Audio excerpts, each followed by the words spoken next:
السلام عليكم ورحمة الله وبركاته.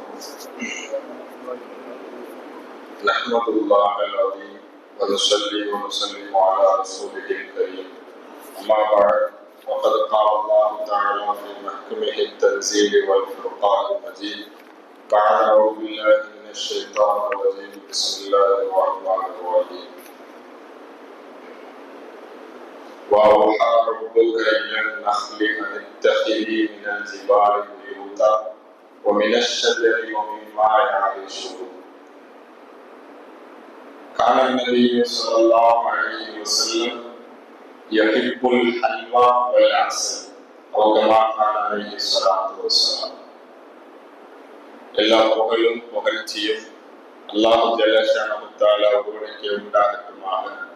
சாந்தியும் சமாதானமும் முஹம்மது ரசூலுல்லாஹ் ஸல்லல்லாஹு அலைஹி வஸல்லம் அவர்கள் மீதும் அவர்களை எப்படியே பின்பற்றிய சத்திய சஹாபாக்கள், தவீன்கள், தபஅத்தாபீன்கள், இமாம்கள், முஸன்னிஃபீன்கள், முஃபஸ்ஸிரீன்கள், முஹத்திஸீன்கள், வலிமார்கள், சாலிஹீன்கள், முத்தகீன்கள், முஜ்தஹீன்கள், மஷாயிக்மார்கள், உலமாக்கள், மேலும் இந்த ஜும்ஆவிற்கு வருகை தந்திருக்கக்கூடிய நம் அனைவரும் மீதும் என்றென்றும் நிலவட்டுமாக.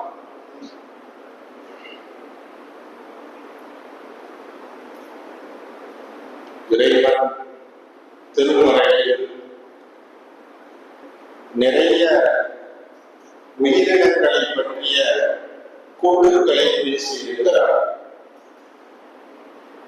சூரத்துல் பக்கராவில் தொடங்கி பசுமாட்டை பற்றிய செய்திகளை சொல்லக்கூடிய அல்லாஹ் அதனை தொடர்ந்து நிறைய உயிரினங்கள் தங்களுக்கும் பேசிக்கொண்ட விஷயங்களையும், நிறைய உயிரினங்களை பற்றியும் கால்நடைகளை பற்றியும் திருமறையில் நிறைய இடங்களில் பேசுவதை நாம் பார்க்க முடிகிறது.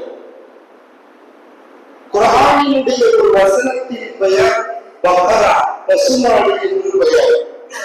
திருமறையினுடைய ஒரு வசனத்தினுடைய பெயர் அந்நஹ்ல், தேனி என்பதாக திருமறையினுடைய ஒரு சூறாவினுடைய பெயர். இப்படியாக அல்லாஹ் நிறைய வசனங்களில் நிறைய உயிரினங்களை பற்றி பேசிய அல்லாஹ் நஹ்ல், தேனி என்ற ஒரு அத்தியாயத்தையே அல்லாஹ் இறக்கி இருப்பதை நாம் பார்க்க முடிகிறது. தேனி என்ற பெயரிலே ஒரு சூறா திருமறையில் இருப்பதை நாம் பார்க்க முடிகிறது. உலகத்திலே மனிதனுடைய வாழ்க்கைக்கு தேனீக்கள் என்பது இன்றியமையாததாகத்தான் இருந்து கொண்டிருக்கிறது. தேனீக்களை சங்க இலக்கியங்களிலே அஞ்சிரை தும்பி என்பதாக அழைப்பார்கள். சங்க இலக்கிய நூல்களில் அஞ்சிரை தும்பி என்பதாக அழைப்பார்கள். ஒவ்வொரு வருடமும் மே மாதம் உலக தேனி தினமாக அனுசரிக்கப்படுவதை நாம் பார்க்க முடிகிறது.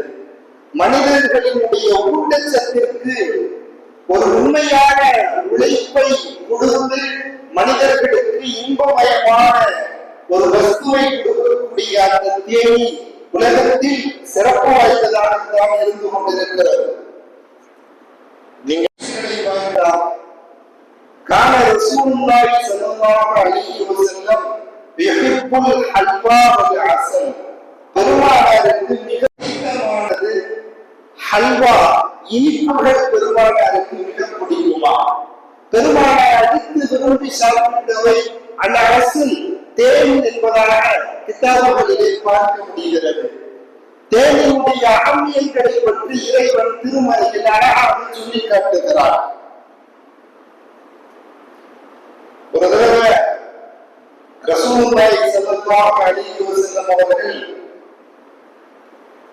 அன்னை ஹப்ஸா ரலியல்லாஹு அன்ஹா அவங்க வீட்டுக்கு போயிருக்கிறார்.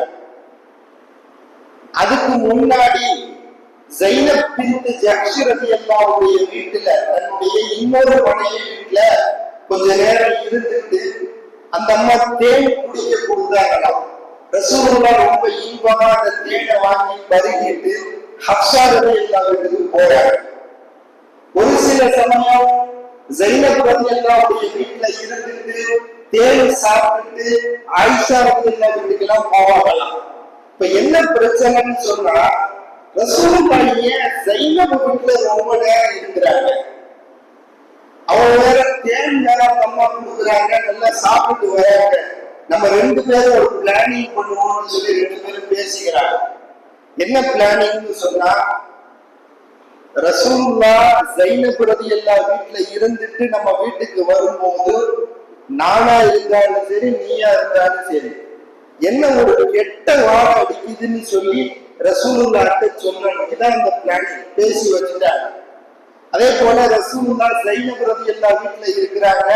அந்த அம்மா தேன் குடிக்க தராங்க. ரசூலுல்லாஹ் தேனை விரும்பி சாப்பிடக்கூடியவர்களாக இருந்தார்கள். தேனை பருகி விட்டு அன்னை ஹப்ஸா ரலியல்லாஹு வீட்டுக்கு வராங்க. அந்த அம்மா உடனே இன்னி அதிகம் மிக்க ரீஹம் மகாபியல், என்ன கருவேலம் பட்டையினுடைய பிசி வாழ கெட்ட வாழ உங்க வாயில இருந்து அடிக்குதேன்னு சொல்லிட்டு அந்த அம்மா சொன்னாங்களாம். சொன்ன உடனே ரசூலுல்லாஹ் சொன்னாங்களா, நான் ஷரித்துல் அஸ்ல், நான் கருவேலப்பட்ட பிசினெல்லாம் நான் சாப்பிடலையே, நான் சாப்பிட்டது தேனைத்தான் சாப்பிட்டேன். இந்த ஜைனப் பின்த் ஜஹ்ஷ், ஜைனப் வீட்டுக்கு போயிருந்தேன். அந்த அம்மா தேன் கொடுத்தாங்க, அந்த தேனை தான் நான் சாப்பிட்டு வந்தேன். நான் கருவேலம்பட்டையினுடைய கெட்ட வாடை அடிக்கக்கூடிய அந்த பிசினெல்லாம் நான் சாப்பிடலன்னு சொன்னாங்களா.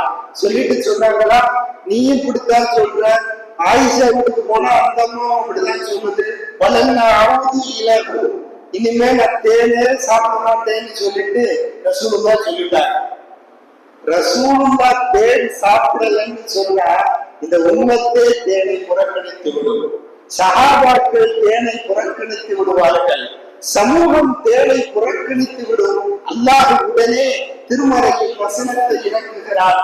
யா அய்யுஹன் நபிய்யு லிமா துஹர்ரிமு மா அஹல்லல்லாஹு லக், நபியே உங்களுக்கு நான் ஹலாலாக்கி வச்சிருக்கிறேன், நீங்க சாப்பிடலான்னு நான் சொல்லியிருக்கிறேன், உங்க சமூகம் சாப்பிடலான்னு நான் சொல்லியிருக்கிறேன், அதையே ஹராமாக்குறீங்கன்னு சொல்லி அல்லாஹ் தஆலா திருமறையில் வசனத்தை இறக்குகிறார். என்ன காரணம்?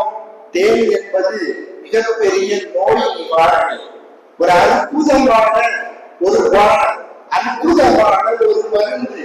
அந்த மருந்தை பெருமானார் புறக்கணித்து விட்டால் சஹாபாக்களும் வேண்டாம் என்று சொல்லிவிடுவார்கள். சஹாபாக்களும் புறக்கணித்து விட்டால் சமூகத்தில் தேனினுடைய பயன்பாடு என்பது இல்லாமல் போய்விடும்.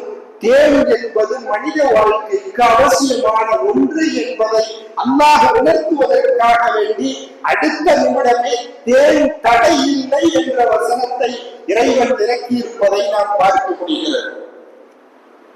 தேன் என்பது ஒரு முக்கியமான ஒரு அம்சம் என்பதாக திருமறையினுடைய வசனங்களின் மூலமாக நாம் பார்க்க முடிகிறது. தேனீக்கள் என்பது சாதாரணமானதல்ல, இறைவனுடைய படைகள், இறைவனுடைய ராணுவங்கள், இறைவனுடைய பட்டாளங்கள் என்பதையும் நாம் தெரிந்து கொள்ள வேண்டும். முதல்ல ரசூலுல்லாஹி ஸல்லல்லாஹு அலைஹி வஸல்லம் அவர்கள் ஒரு 10 பேர் கொண்ட குழுவை உளவு பார்ப்பதற்காக வேண்டி ஒரு இடத்துக்கு அனுப்பி வச்சாங்க. அந்த படைக்கு ஆசிரியர் சாபித்துன்னு சொல்லி ஒரு சஹாபி அவங்களை தலைவராக்கி அனுப்பிட்டாங்க. இப்ப இவங்களும் என்ன செஞ்சுட்டாங்க, அந்த இடத்தை விட்டு கிளம்பி ரசூலுல்லாஹ் போக சொன்ன இடத்துக்கு போய்கிட்டே இருக்கிறாங்க. அங்க போய்கிட்டு இருக்கும் போது மக்காவை அடைந்த போது மக்காவுக்கும் அஸ்வான் அப்படின்னு சொல்லி ஒரு இடம், ரெண்டுக்கும் மத்தியில ஒரு இடத்துல வந்து நிக்கிறாங்க.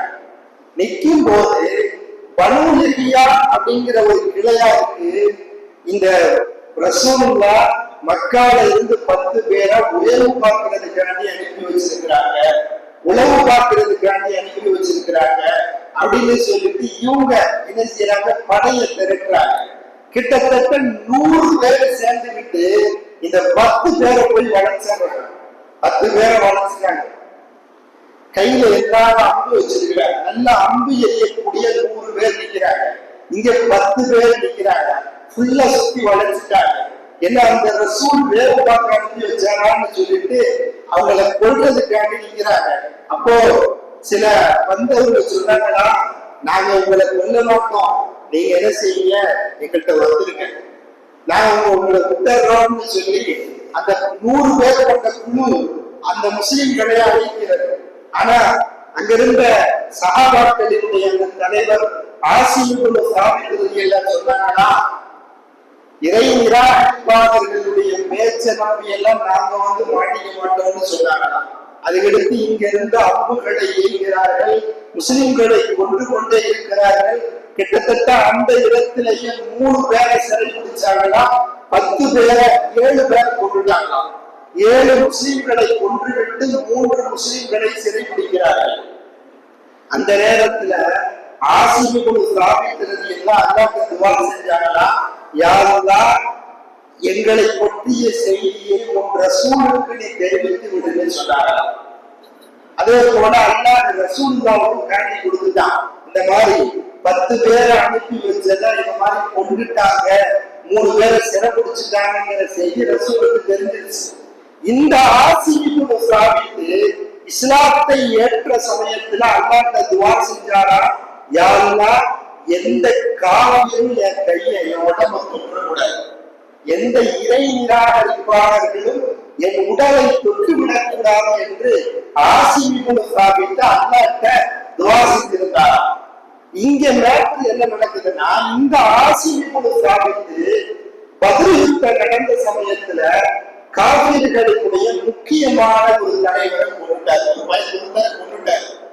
இவரை பழிவாங்கணும்னு சொல்லி அவங்க துடிச்சுக்கிட்டு இருக்கிறாங்க. அவங்க சொன்னாங்கன்னா, ஆசிமுல் செத்துட்டாருன்னு சொன்னா நாங்க நம்ப மாட்டோம், தலையை வெட்டி எடுத்துக்குவாங்க, இல்ல கைகாலை வெட்டி எடுத்துக்குவாங்க, அவர் உடம்ப பார்த்தாதான் நாங்க நம்புவோம்னு சொல்லி ஒரு படையை அனுப்பி வைக்கிறார்கள். ஆசிம் கொல்லப்பட்டாரு.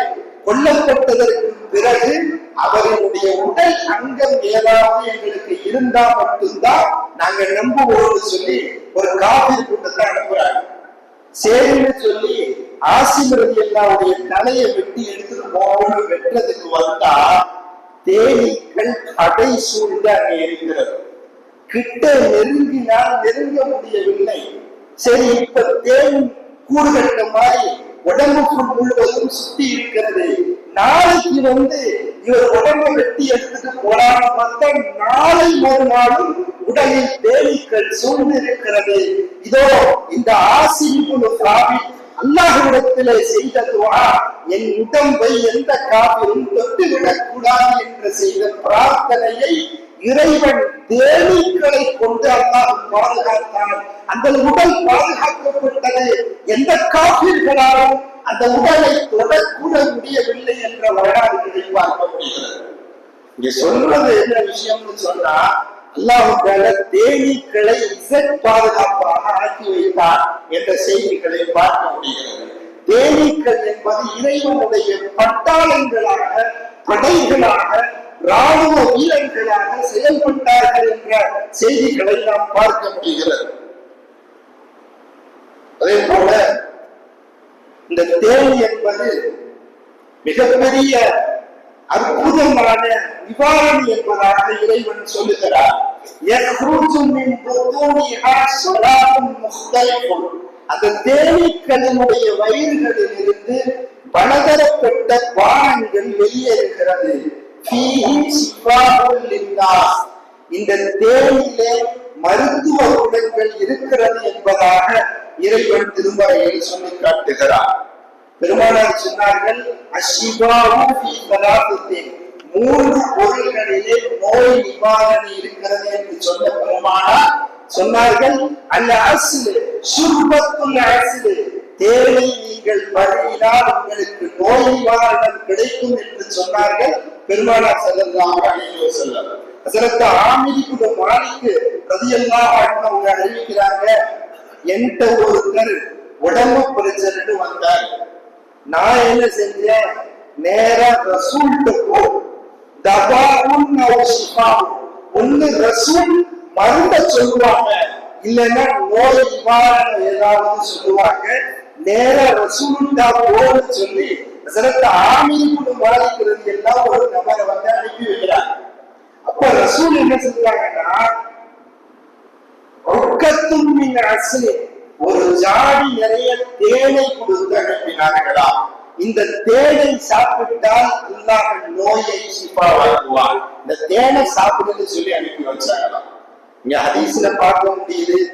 ஒருத்தர் வரா இஸ்தபிலக்கப்பட்டு ரசூலுல்லாஹே என்னுடைய தம்பி சகோதரருக்கு வயிற்றுப்போக்கு இருந்து கொண்டே இருக்கிறது, லூஸ் மோஷன் போய்கிட்டே இருக்கிறாருன்னு சொல்லி சொல்றாரு.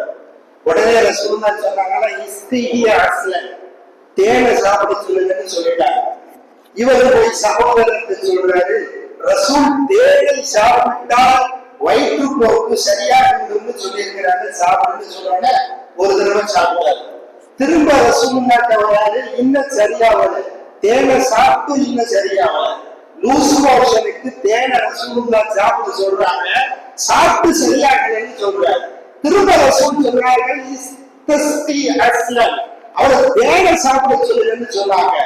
திரும்ப சாப்பிடுறாரு, சரியாகல, மீண்டும் வந்து சொல்கிறார். மீண்டும் பெருமானார் சொன்னார்கள், இஸ்திஹி அஸ்லன், தேனை சாப்பிட சொல்லுங்க, லூஸ் மோஷன் சரியாயிருந்து சொன்னாங்க. 3 முறை முடிந்து விட்டது.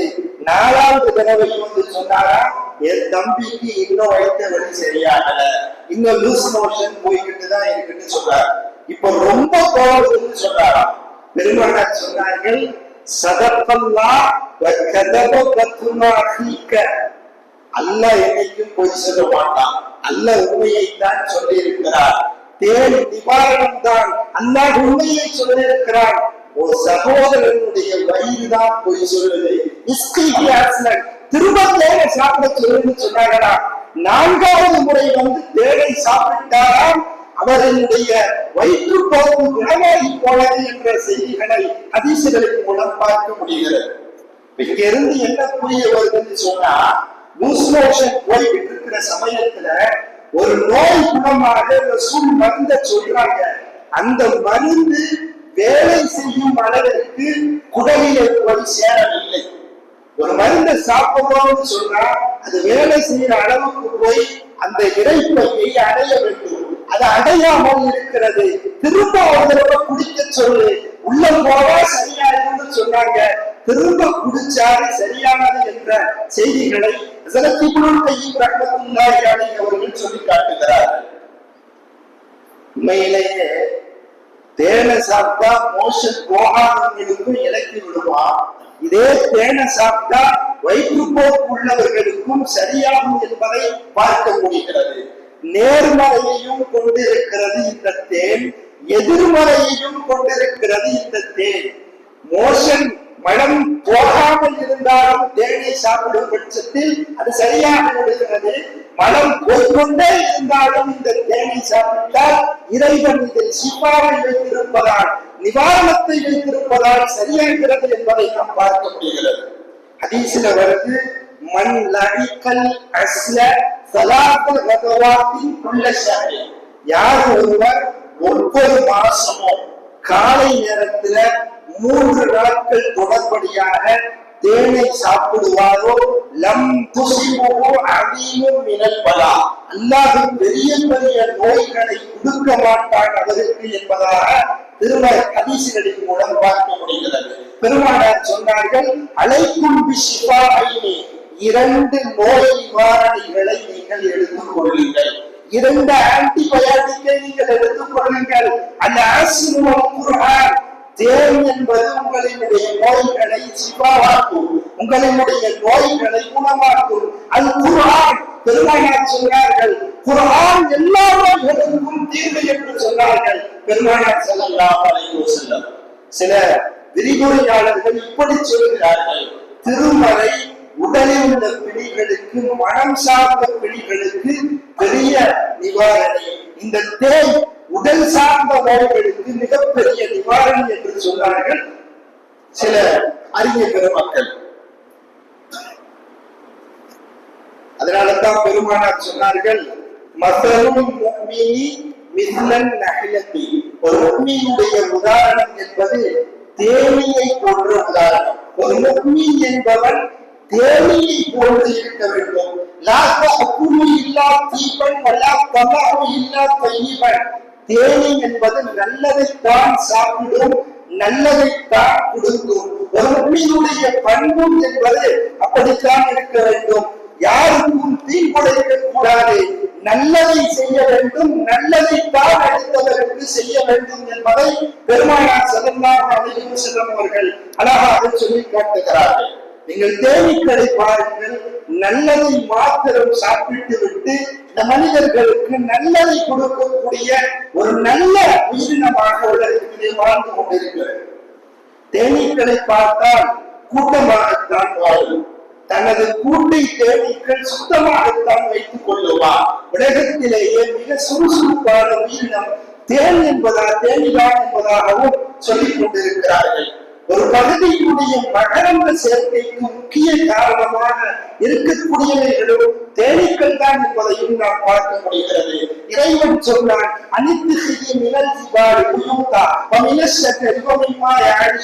இறைவன் சொன்னான், அந்த தேனீக்களுக்கு அல்லாஹ் சொல்லிக் கொடுத்தான், கற்பித்துக் கொடுத்தான், உனக்கு எங்க நல்ல வழிகளோ அந்த வழிகளை தேர்ந்தெடுத்துக் கொள். வீடுகளை உங்களுடைய கூட்டுக்களை அமைத்துக் கொள்ளுங்கள், மரங்களை உங்களுடைய கூட்டுக்களை அமைத்துக் கொள்ளுங்கள்.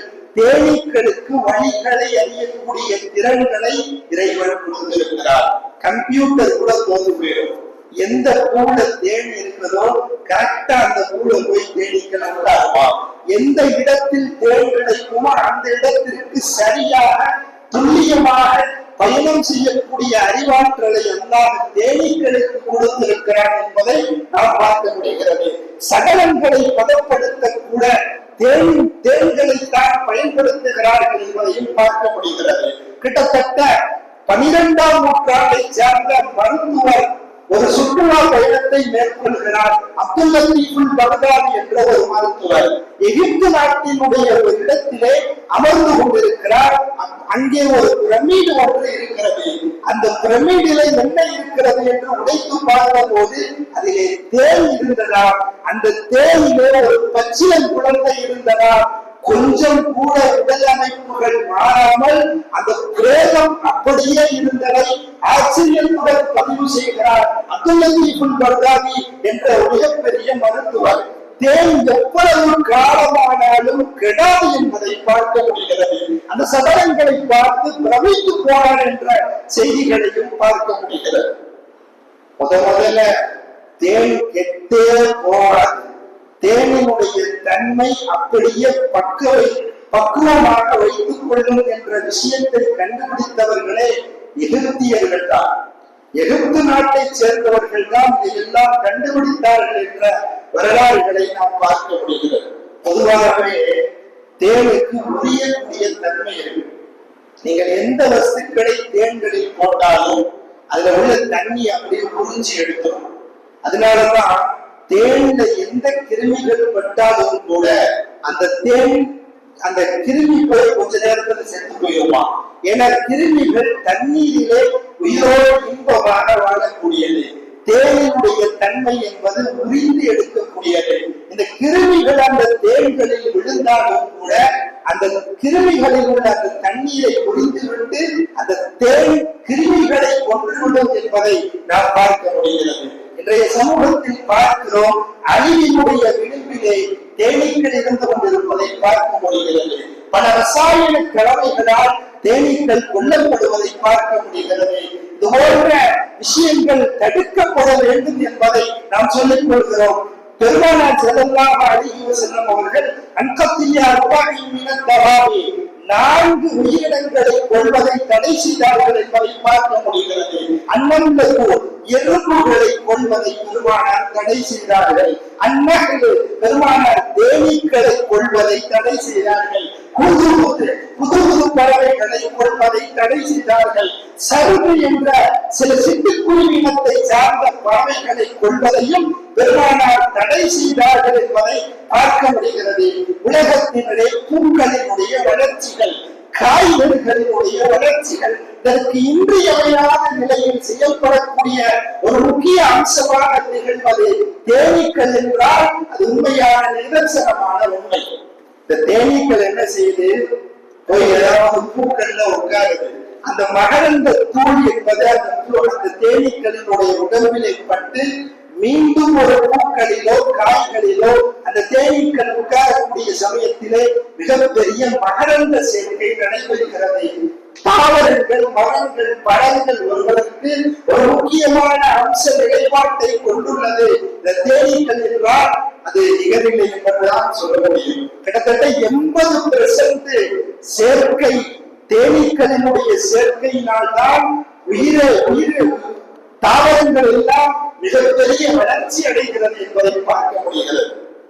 உலகத்தினுடைய மிகப்பெரிய மகரந்த சேர்க்கையாளர் சொன்னா அதை தேனீக்கள் என்றுதான் சொல்ல முடியும். தேனீக்கள் இல்லை என்றால் கடுமையான பாதிப்புகள் ஏற்பட்டுவிடும். அது இனப்பெருக்கத்திலே செய்து அந்த பூக்களிலே உட்காரவில்லை என்றால் மகரந்த சேர்க்கை நடைபெறாமல் போய்விடும். மகரந்த சேர்க்கை நடைபெறாமல் போய்விட்டால் காய்கனி வர்க்கங்களும் மரம் செடி கொடிகளினுடைய வர்க்கங்களும் இல்லாமல் போய்விடும். அது மனித உலகத்திற்கு மிகப்பெரிய கேடாக அமைந்துவிடும் என்று விஞ்ஞானிகள் கூறுகிறார்கள். ஹதீஸ்களிலே பார்க்க முடிகிறது, கிதாபுகளிலே பார்க்க முடிகிறது. ஒரு மனிதன் தேனீக்களை கனவில் கண்டால் வசதி வாய்ப்பு பெருகும் என்பதாக கிதாபுகளிலே எழுதுகிறார்கள். கிட்டத்தட்ட ஒரு கூட்டுல மட்டும் 5000, 10,000, 40,000 வரைக்கும் தேனீக்கள் இருக்குமா. தேனி வேலைக்கார தேனி, ராணி தேனி, ஆண் தேனி என்று 3 வகையான தேனீக்கள் அதில் இருக்கும் என்பதை நாம் பார்க்க முடிகிறது. கிட்டத்தட்ட ஒரு தேனி 500 கிராம் தேனை சேகரிக்க கிட்டத்தட்ட 75,000 கிலோமீட்டர் வரைக்கும் பறந்து செல்கிறது என்று ஆய்வாளர்கள் கூறுகிறார்கள். தேனீக்கள் என்பது மனித வாழ்க்கையிலே இன்றியமையான ஒன்று. தேனி என்பது சிறந்த நிவாரணி என்பதாக இறைவன் சொல்லி காட்டுகிறார். ஆகவே அனைக்கும் 2 நோய் நிவாரணைகளை நீங்கள் தக்க வைத்துக் கொள்ளுங்கள் என்று பெருமானார் சொன்னார்கள். குர்ஆன், தேனையும் குர்ஆனையும் நீங்கள் நோய் நிவாரணியாக வைத்துக் கொள்ளுங்கள் என்று சொன்னார்கள். அல்லாஹ் தஆலா கேட்டதற்குரிய அமல் செய்யக்கூடிய பாக்கியத்தை நம் அனைவருக்கும் நசீபாக்குவானாக. பாஹிரு தஅவானா அல்ஹம்துலில்லாஹி ரப்பில் ஆலமீன்.